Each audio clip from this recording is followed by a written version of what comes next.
Okay, guys, we're going to do Chapter 4 today of the digestive system. Chapter 4. Let me find what page Chapter 4 starts on. Chapter 4 is called Call the Experts, and it starts on page 35.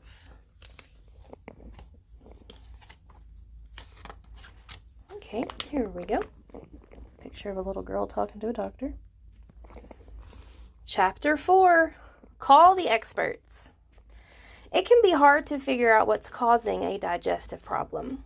Your body will fix problems such as gas or a mild infection on its own. More serious problems require advice from a doctor. If your doctor is unsure what is wrong, he or she might send you to a gastroenterologist. That's a doctor who is an expert on the digestive system. In the word gastroenterologist, gastro means stomach and entero means intestine. The first stomach surgeon. Years ago, doctors didn't understand the digestive system. They had no way of seeing inside the body. This started to change in 1822. A fur trapper named Alexis St. Martin accidentally shot himself in the stomach. The wound healed, but a fist-sized hole through his skin and into his stomach remained. Surgeon William Beaumont used the hole to study the digestive system. He would tie string to a piece of food and push the food into the hole. He then pulled it out at various times to figure out the steps in the digestion process.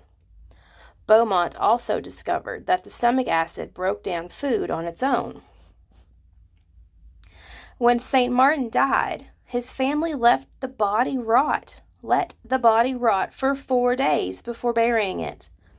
They wanted to make sure that no one could do any more experiments on him. That's kind of gross. And this says, the tube that is inserted into the body is called an endoscope. See this black tube right here? It's connected to this camera. And they're sticking it down this person's throat so they can see inside their stomach and see what's wrong. Today, doctors can look inside your digestive tract without cutting you open. They insert a special tube with a light and a camera at the end of your body.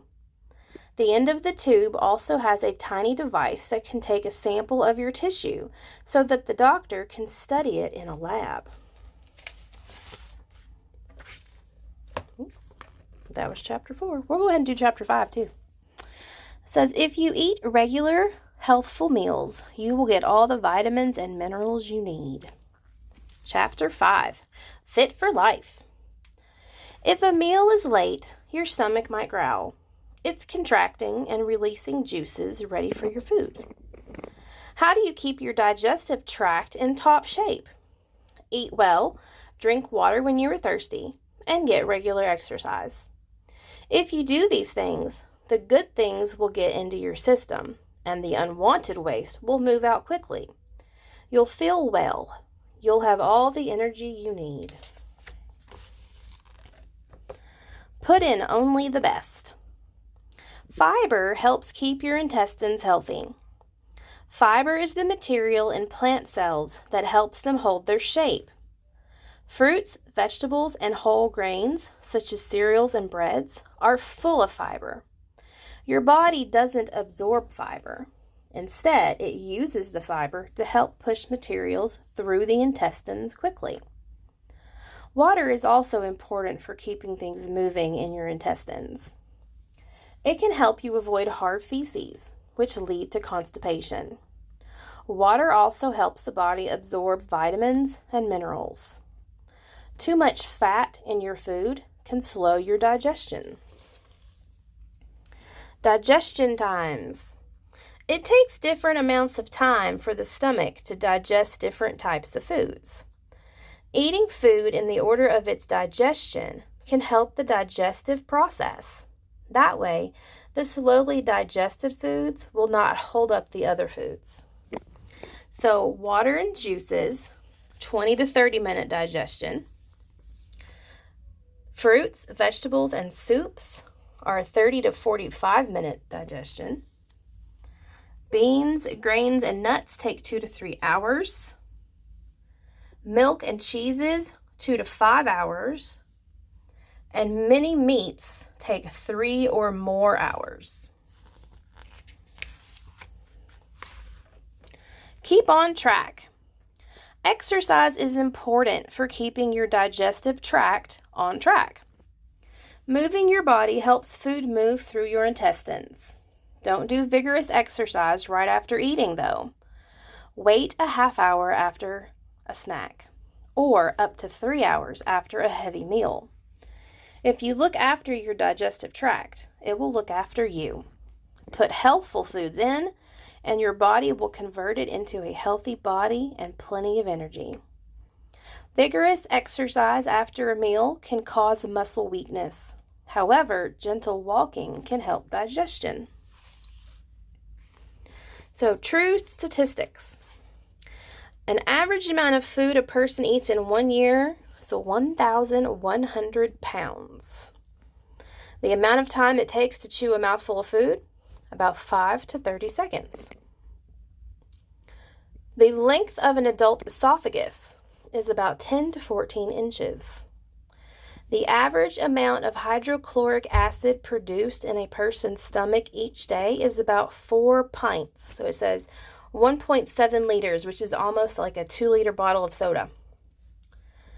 Amount of time food usually stays in the colon, 18 hours to 2 days. The number of species of bacteria in a person's colon is more than 400. So here are the 2 questions that we asked at the very beginning of chapter 1. It says, did you find the truth?